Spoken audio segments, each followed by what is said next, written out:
Hello lovely people, welcome to my channel. It's Hila here, Saturday Night Stitch, and thank you so much for tuning in. Today's video is a browse through of the August 2023 issue of Burda, and we have a lot to get through, but before we get started, as usual, I've picked some flowers from the garden. It's summer here, glorious summer in England, and even though the sun hasn't been shining as much as it should do, we do have quite a lot of flowers. Some of them are not at their best, unfortunately, because the weather has been so damp, so the lovely petals are sort of marred with some mold, but never mind, they still have a beautiful pinkishness to them. So we have some hydrangeas here. The hydrangeas are just beautiful and blue and almost sparkly, and so I thought I'd pick some. We have some Japanese anemone that the pollinators absolutely love. They have the delicate pink and white petals. And of course, it being July, we can't do without the daisies. We have some daisies over here, and sweet peas. So I've got sweet peas of all different colors. Got purple ones, fuchsia, magenta. So wherever you are in the world, I am sending you this lovely summer flowers bouquet from my garden here in the north of England. Right, so we're just gonna pop those over there for now.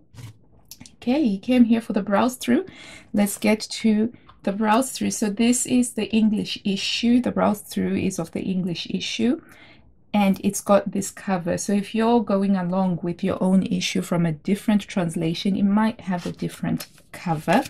Right, let's grab our line drawings. I have our line drawings already sorted over here, and it's been a fun issue. I have to say, I perused it several times before I found something that I actually wanted to sew. So there is something that I do want to sew out of this, which surprised me because I didn't think that I would actually be interested in sewing anything.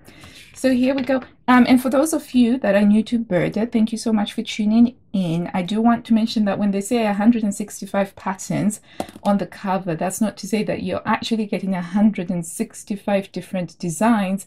They count each size as a particular pattern. So it's a little bit misleading, and I personally don't agree with it, but you're getting closer to maybe about 15 or 16 patterns in total in an issue.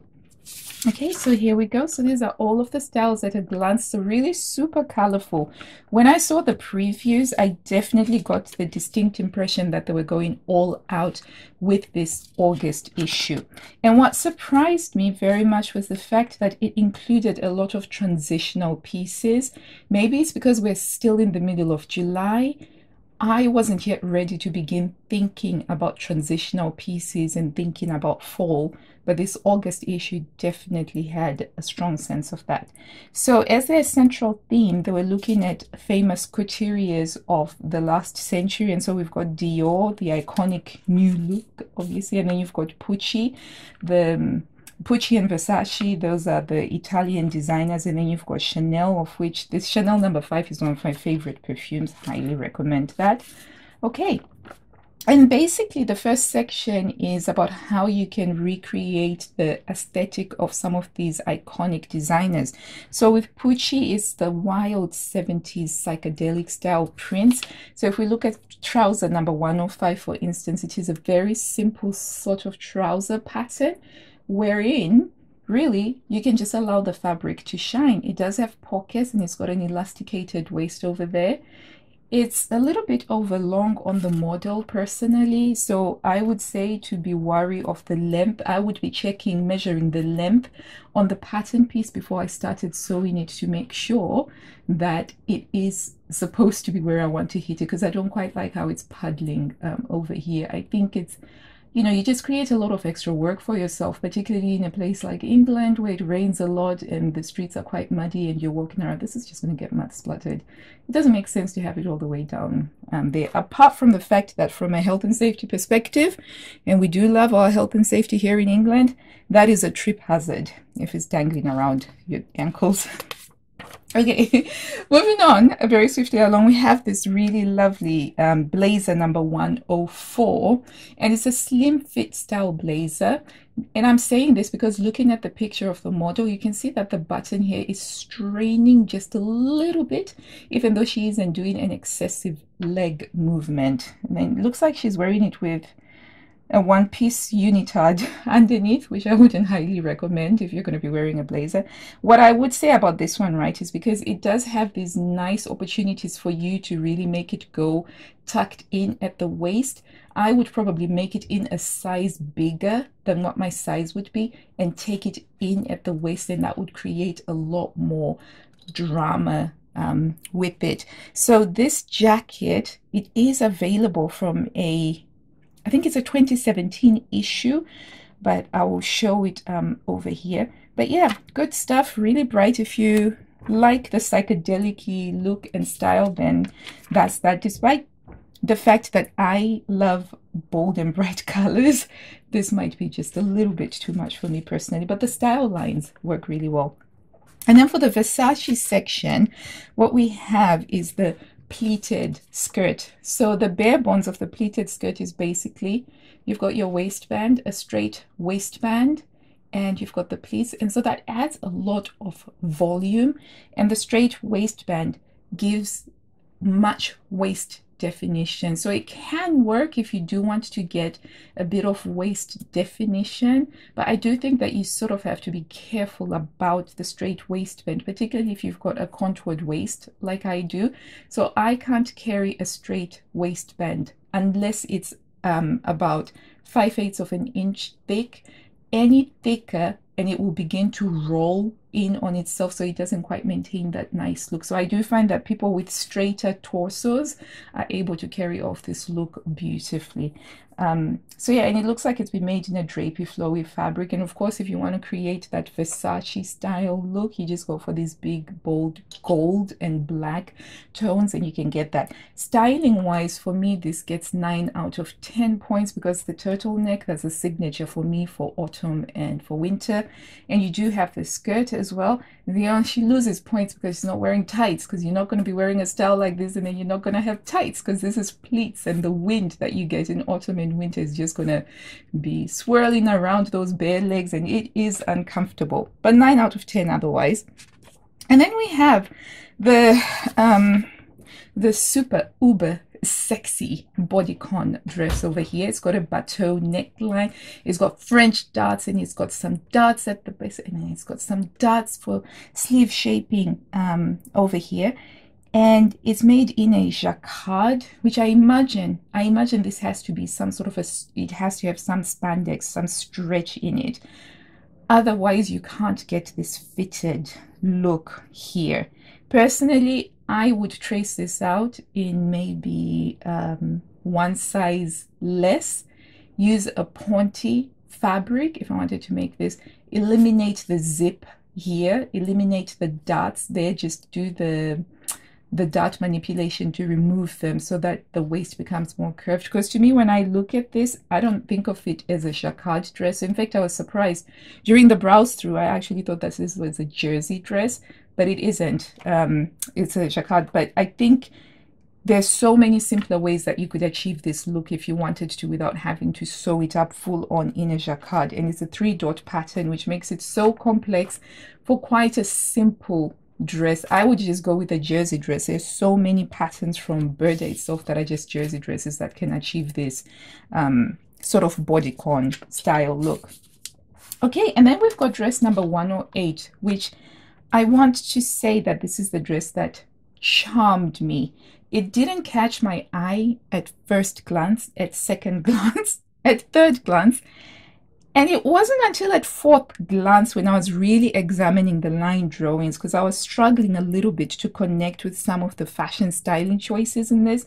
But when I was looking at the line drawings, because the technical drawings, by the time you become an experienced seamstress, it becomes a lot easier to see if the style lines suit you by looking at the technical drawings. And then after a while, I actually noted that this could work very well for me. And then the more I thought about it, I realized that it does. So first of all, it's got the knit trim neckline that I like, which fits in with soft gamines as well.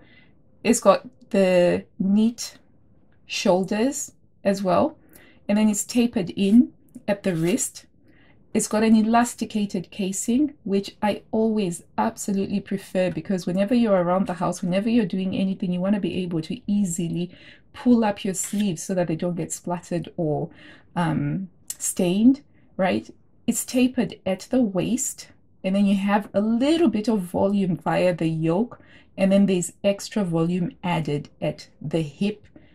It actually would work really well. So I think that, so say you're somebody who doesn't have a very defined waist, but you kind of like to dress in a way that gives you the look of a defined waist, this is a great pattern. So for instance, I do have a waist, but mine is not quite as defined as I would like it. So that's why I tend to love the fit and flare dresses, because they exaggerate my waist. They make it seem like I've got more of a shapelier waist than I actually do. And so I think that this works really well for this. And I've made a skirt before from, I think it was Burda 2013. And the skirt had the yoke over here, and it had the, and I wore that skirt to death. And so this style, I just thought, oh yeah, I can. So this got a little star as something that I definitely will be making. I haven't had time to trace it out yet though, because I've been packing for our camping trip.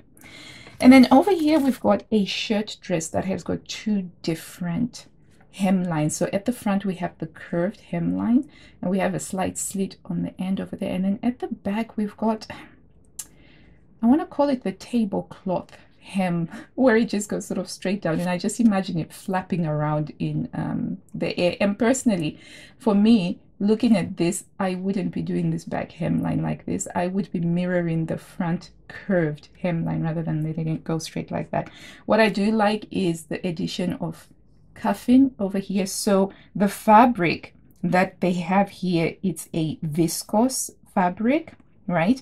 And then the cuffs are knitted cuffs. And so again, we have that you easily can pull them up in order to do things without them getting stained or dirty.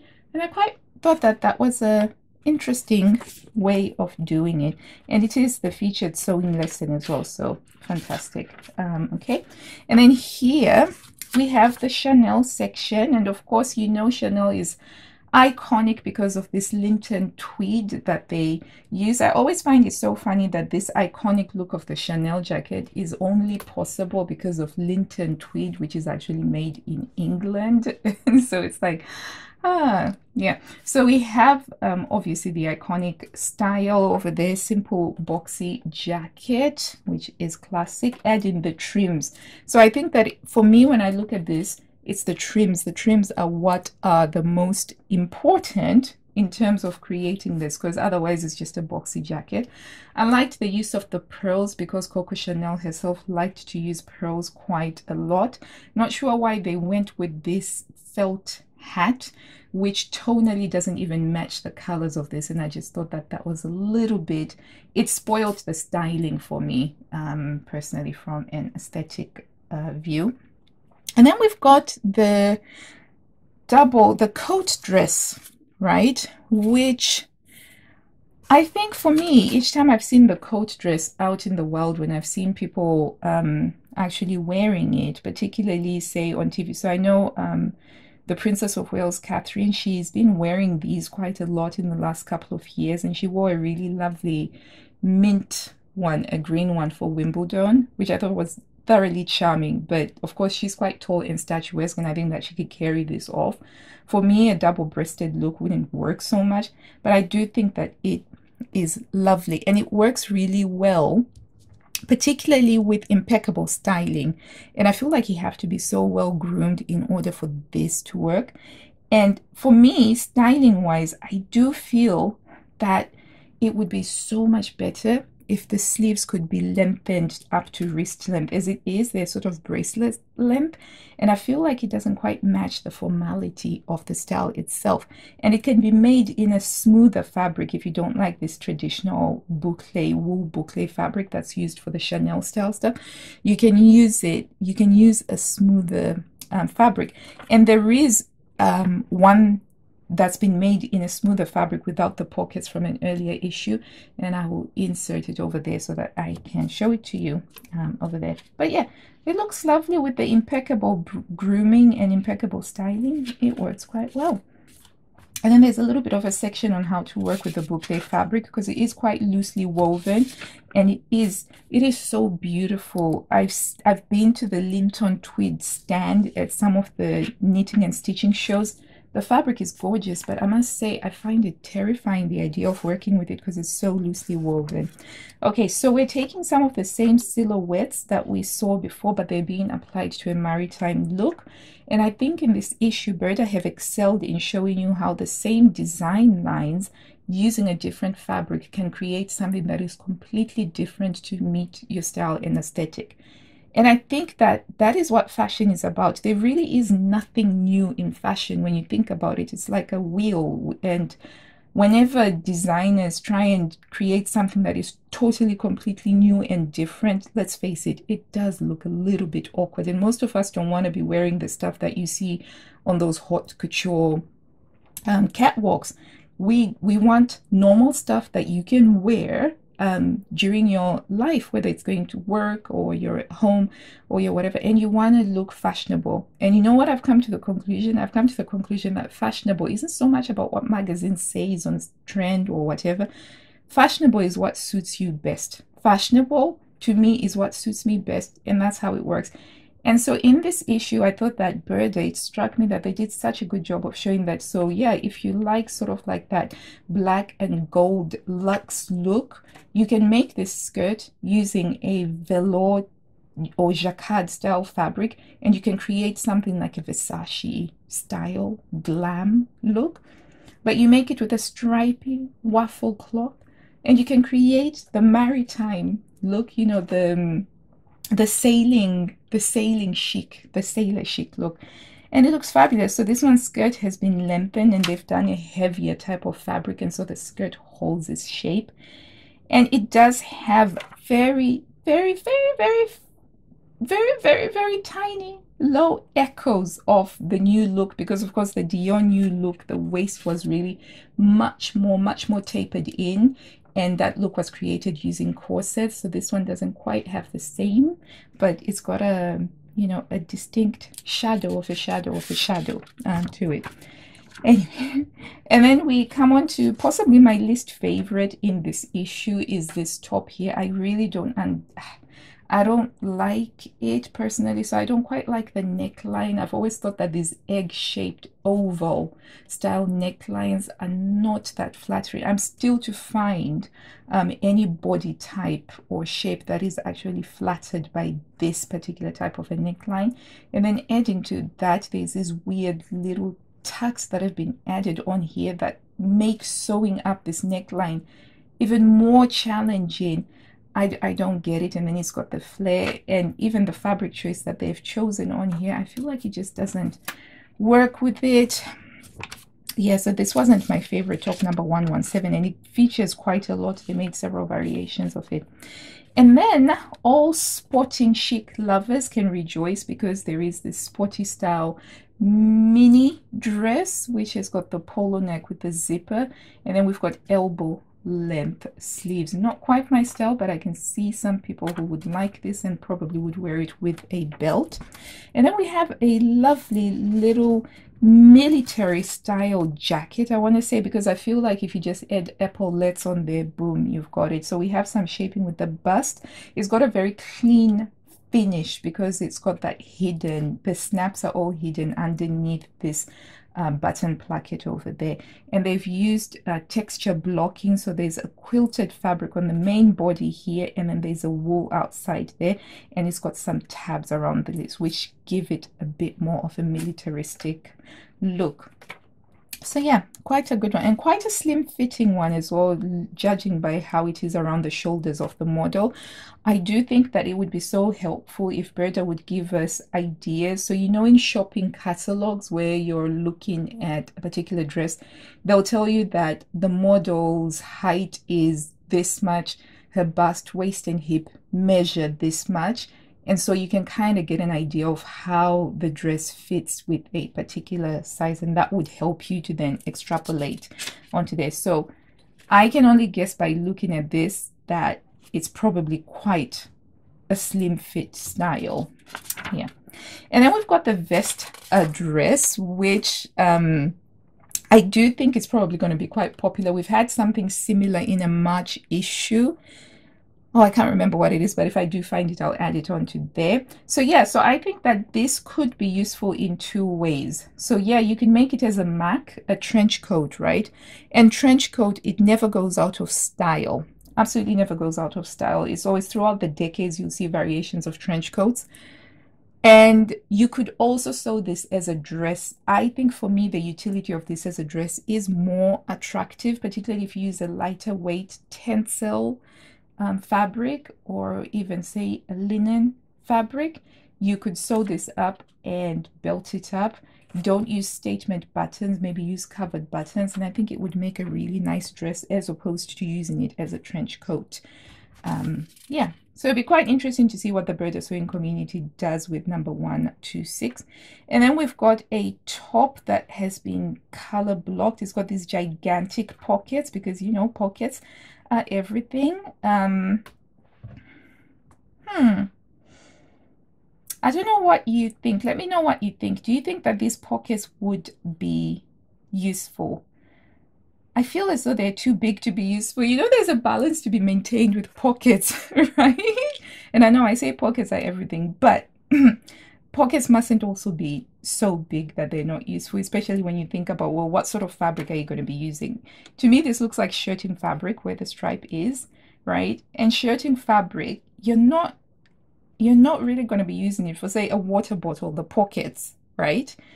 And so I'm not too sure what's what. If it's just to create the aesthetic of blocking over here, maybe you don't need to do it with the pockets.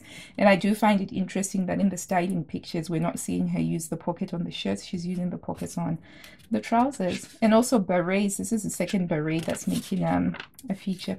And then we've got a polo neck. So it's that before we saw it as a mini dress, but it's been shortened and made into... To me, this looks more like a rugby shirt. It reminds me of the rugby shirts. And then we have this, I think it's a tunic. I know technically speaking, it could maybe pass as a shirt dress because it's got a collar and a placket, a half placket. But to me, the volume suggests to me that it's more like a tunic. It does have an asymmetrical hem, which I think adds dynamism. So it adds an element of sort of dynamicness, you know, as you're walking. If you've got an asymmetrical hem, it's sort of, you know, it does its own thing. And if you like that sort of thing, it can work really well. And as you can see here, the picture does a really good job of showing you how this sort of moves, because it's been made in a flowier fabric. So make it in a crepe, a triple crepe, and you could have something interesting to wear. Personally, I feel like it's got too much volume for me. I don't think that this is something that I could carry off, but I can see people liking this and possibly changing the position of that button to further in, or even keep making this into a belt so that you can create a bit more of a fitted look around the waist. And then we've got a stripe play with a jersey dress wherein you've got the stripes going diagonal, and there's some pretty incredible pattern matching down the side seam here where the chevrons are pretty perfect. Very inspirational stuff. Kudos to whoever sewed up this sample. And then we've got a simple top that has got a cowl neckline. Cowls and I do not work. I once tried making cowls, and for some reason I wouldn't reach for them as much, and now I understand why. But that's a topic for another video. But I can see this being lovely for other people. You do need something with a little bit more structure though if you want this neck to stand up like this. But if you made it in a normal jersey, this, I imagine this would be more drapier.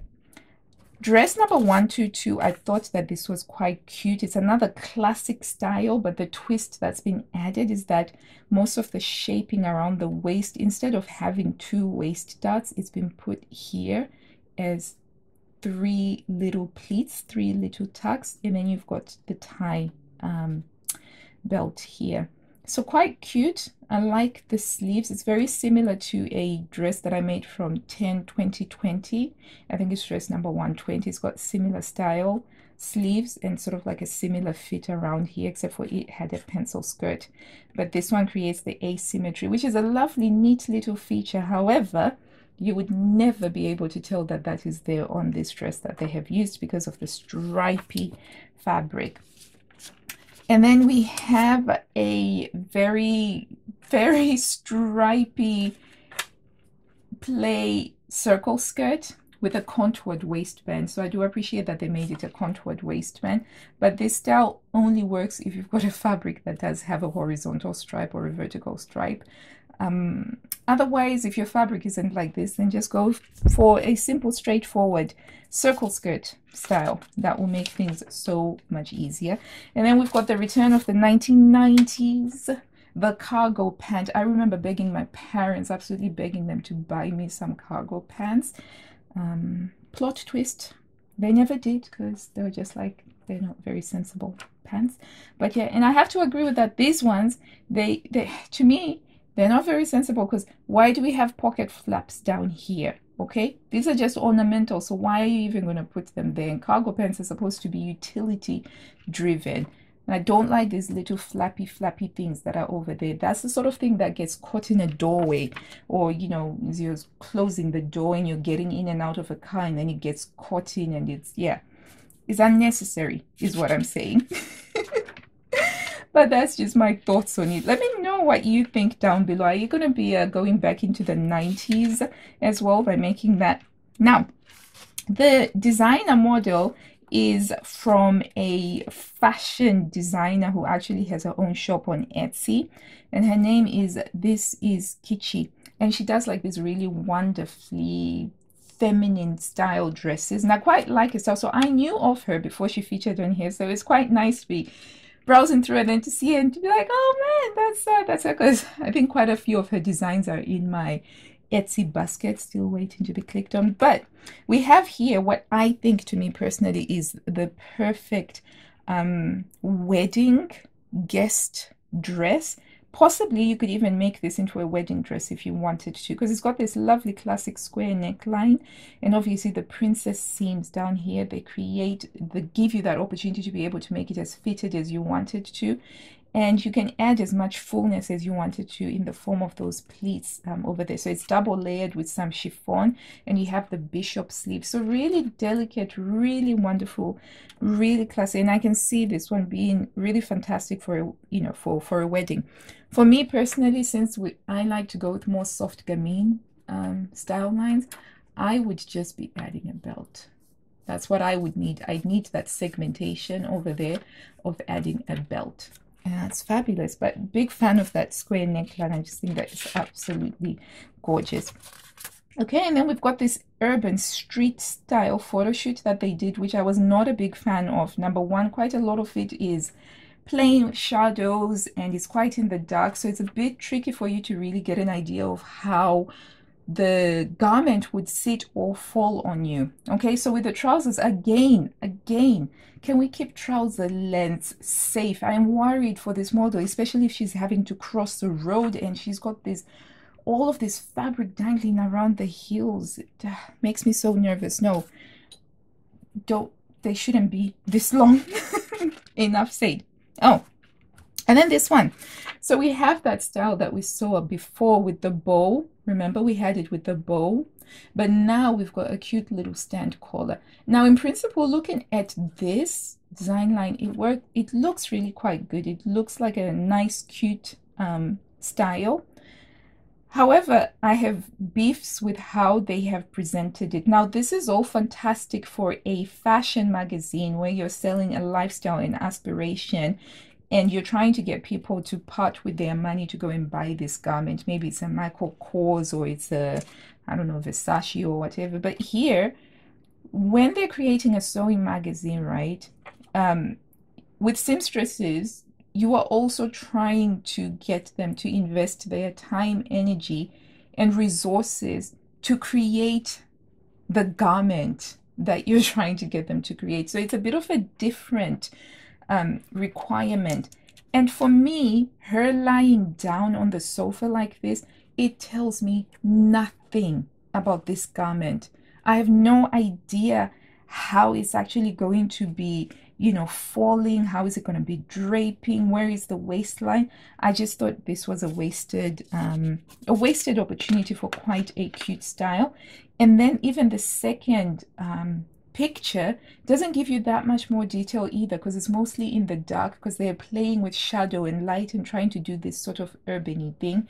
And I'm personally just not a big fan of it. I just prefer for everything to be well lit so I can see where the seam lines are. I can kind of gauge, you know, we have a basic idea that models tend to be taller than average. They tend to be more statuesque, but we can kind of gauge where we would expect the waistline to fall, with how the neck is looking.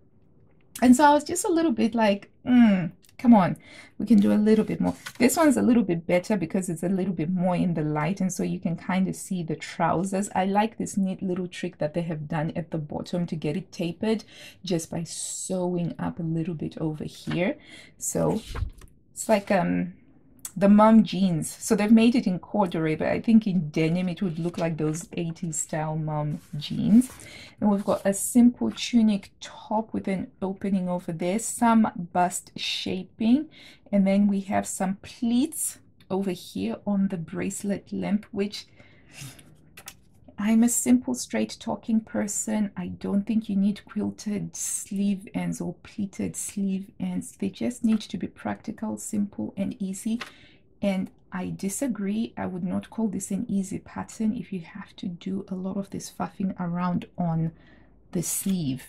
I wouldn't call this an easy pattern. So that's that one. And then we've got the tunic slash shirt tunic, perhaps is what we call it, but this time it's been made in an even drapier fabric. So this is a lightweight viscose, so you can see how there's so much volume of fabric because there's all of this draping, which is really enhanced by this dark shadowy grungy photo shoot that they have gone for, which again I'm not a big fan of. I'm not looking at this and feeling inspired to go get some nice fabric and cut it up and sew it up and then wear something. So yeah, I wasn't too much of a big fan of this. And again, we've got a lot of stuff in the shadows over here with dress number 118, suitable for your fashion magazines like your Vogues, etc. But you know, we want to be able to see all the details. So for instance, here it's got a slit on the side here, but I can't see it because that bit where this design detail is in the shadows. And also super long, too long. Can you see that? The sleeve looks like it's ending somewhere here on the model, so you'd have to watch out for that one. Probably a candidate for changing. And then we have the Chanel suit modernized using a smoother jacquard fabric. So it's the same design line, the boxy top, the boxy jacket, and the mini skirt, the A-flare mini skirt, but it's in a different fabric. And you can see how you have a much cleaner silhouette. And I love how they decided to use the photo shoot of the model dancing, you know, I think it was called the robot. When I was a kid, we called it the robot, where you look like you're gesticulating with your hands over there. And then we've got this top again. And as I said, I'm not a big fan of this top. And you know that thing that I was mentioning to you about this egg-like neckline over here? This is what you get when you have that egg-like neckline. See? It's this weird pulling over there because you can't stabilize this in jersey. You might be able to get this to work in a thick fabric like a jacquard, and then you have to have a facing in order for it to maintain this, but otherwise it just sort of falls apart. And if you look at the picture over there, it looks, the neckline looks more like that because it's just falling apart. Yeah, so not a big fan of this. Really not a big fan of this. Anyway, little rant little rant over there. So this is what we have. This is the issue. And as I've said, I wasn't too sure that I was going to be making anything out of it, but I decided on that dress because I think it's going to make a really lovely house dress for me to use. Now it's your turn. Let me know in the comments down below. Are you going to be making anything from this issue? Have you already made anything from this issue? We would love to know. And thank you so much if you've stayed until the end. I really do appreciate you. And just so that I can know you've watched until the end, in the comments box, use the word cactus or the emoji cactus so that I can know you're one of the ones that watched until the end. And I'll keep an eye out on your comment, and who knows, maybe I'll make a video on your comment because I'm so grateful when you watch until the end. So until I see you next time, lovely people, happy sewing. Bye.